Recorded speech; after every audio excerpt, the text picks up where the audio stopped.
Hi friends, welcome back. So most people don't realize that they're making this one huge mistake that totally kills their metabolism. And this doesn't happen overnight. It happens slowly over time. And usually by the time you realize it's happening, it's already holding you back. So in today's video, I'm sharing exactly what that mistake is, how to know if it's happening to you, and most importantly, how to fix it. And I'm also going to be sharing what I wish I had done earlier on to protect my metabolism. And it's easier than you think. If you're new here, hello and welcome. Thanks for stopping in. My name is Jill, and over the past year, I've lost 80 pounds with the help of Zepbound. Zepbound has been a complete game changer for me. It's been an amazing tool, but it definitely comes with some challenges that you may not be aware of. And so that's what I aim to do here. I want to share my real life experience with this medication, the good, bad, and the ugly, and all the lessons learned, because my goal on this channel is to make sure that you get started on these medications on the right foot, because it's not just about losing weight. It's about getting healthy and maintaining the results long term if you choose to get off these medications like I have. So if that sounds good to you, it would mean a lot if you subscribed so that you don't miss my next video, which is going to be me sharing about how life has been going 2 months after stopping Zepbound. All right, let's get into today's video topic. The big mistake that's killing your metabolism is losing weight without protecting your muscle. Here's why. On Zepbound, obviously your appetite drops. And so the natural response to that when you're trying to lose weight is to take advantage of that and eat less and less because, hey, the scale is going down. But when you're not eating enough, getting enough protein, or doing some form of strength training, your body starts to break down muscle along with the fat. And here's why that's important. Muscle is your metabolism. The more muscle you have, the more calories your body burns at rest. When you lose muscle, your calorie burn drops. That means it gets harder and harder to lose weight, and it makes weight regain almost guaranteed if you stop the medication. And even if you don't have any plans of stopping your GLP-1 medication, you can get to a point where you just feel the medication isn't working anymore. This is what people mean when they talk about metabolic adaptation. And I don't want to lose you here getting too scientific. I barely understand it myself. But basically, your body adapts to having fewer calories. And if you've lost muscle in the process, your new normal is a much slower metabolism. Muscle isn't just about looks, ladies. If you're watching this and you're thinking, I'm too old to care about that, I'm not trying to impress anybody, I'm not taking my clothes off in front of anybody, that's like the worst way of thinking. It really is, because muscle is your body's insurance policy. It regulates blood sugar, it keeps your metabolism running high, and honestly just makes everyday movement easier. Without muscle, you obviously lose strength and stamina, but it also makes weight loss much harder. And actually, studies show that up to 30% of weight loss comes from lean mass, so mostly bone and muscle, if you don't protect it. And that's exactly what sets you up for lots of frustration, stalls, plateaus, and eventually gaining the weight back. So how do you know if this is happening to you? Thankfully, there are some clear signs to watch out for. You feel exhausted all the time, beyond your normal tiredness from just eating less. You notice your body looks smaller, but not necessarily firmer or stronger. So it's that skinny fat. You might be familiar with that term. You've stalled even though you're eating less, and you feel weaker. So maybe you're struggling a little more with everyday tasks like bringing in the groceries or taking the stairs, or your regular workouts make you feel a little bit more fatigued than they used to. And I actually noticed this myself not that long ago when I was helping my husband carry some wood that he had cut, like wood beams. And I've helped him with that before, and of course they're always heavy, but I was having like a especially hard time with it. I was just feeling more tired and winded than usual. And at the time, I wasn't really eating as much because of my health issues, and I definitely was not exercising in any capacity. But it was only 2 or 3 months before that I felt like my absolute best and my strongest. I was strength training consistently.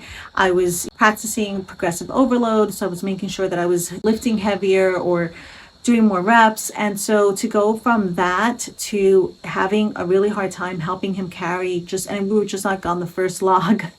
And I just felt like, wow, that happened really quick. So this is definitely something that happens much quicker than we realize, much quicker than we think. And it's something that we have to be paying attention to so that we can avoid problems down the road. Okay, so you're probably wondering, what do we do to fix it? Well, it basically comes down to three simple things. First, protein. Super, super important. I like to use the very simple guide of 1 gram of protein per pound of ideal body weight.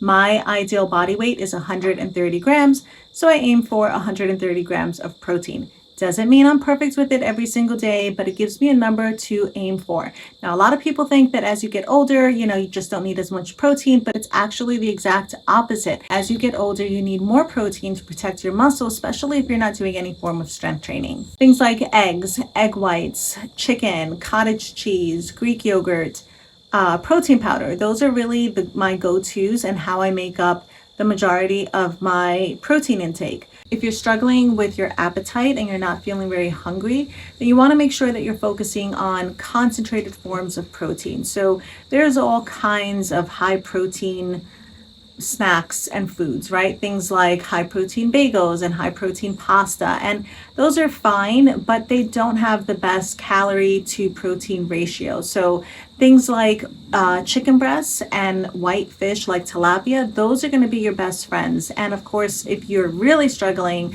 then I highly recommend protein powder because it's much easier to drink your protein than it is to sometimes eat it when you're struggling with appetite. Second thing is strength training. And this is really, in my opinion, non-negotiable, whether you're on a GLP-1 medication or not.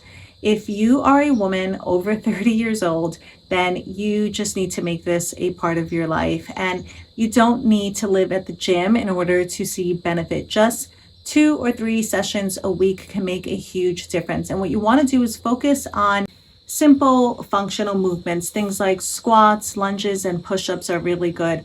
Those will give you the best return on your effort, especially in the very beginning. Third is avoiding the less is more trap.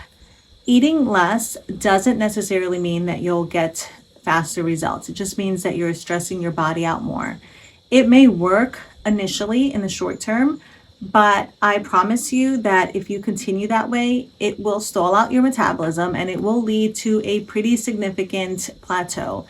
And all that's going to do is cause you to become frustrated, and maybe it'll make you increase your dose because you think that's the fix, but it's really not. And when you increase your dose, obviously you increase your risk of side effects.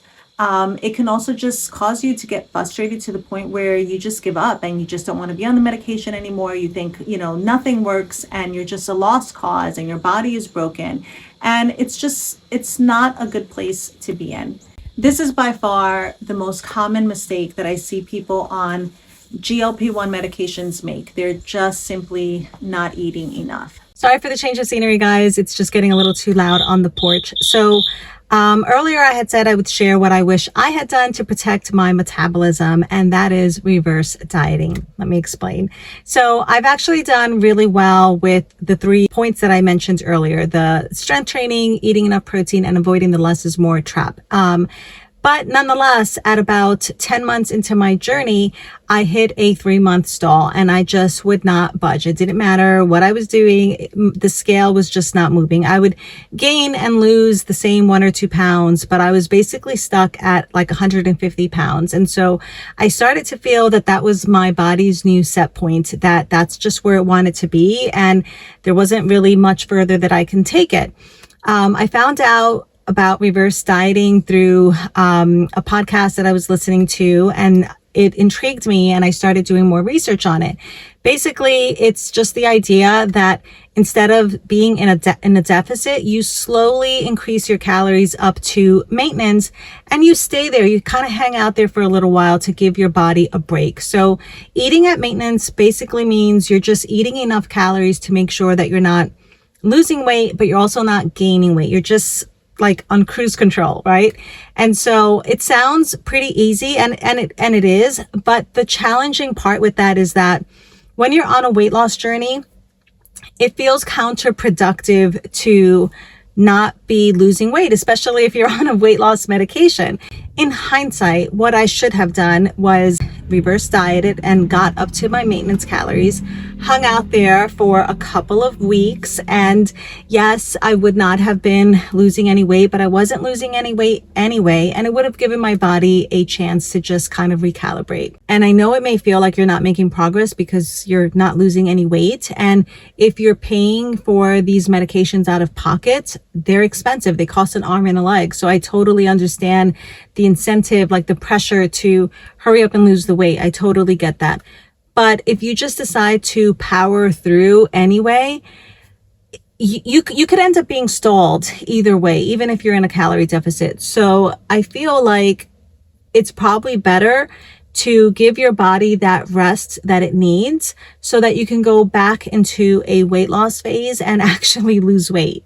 One thing I've learned on this journey is that you can't beat your body into submission. And that's basically what I was doing. But, taking a break may feel like quitting, but it's not. It's being smart so you can come back and continue your progress. So just to wrap it up, the big mistake is ignoring your muscle while you're losing weight. If you lose too much muscle in the process, your body will fight you every step of the way. So just remember protein, strength training, and make sure you're eating enough. If this video helped you, give it a like and subscribe if you haven't already, and I'll see you guys on the next one. Bye.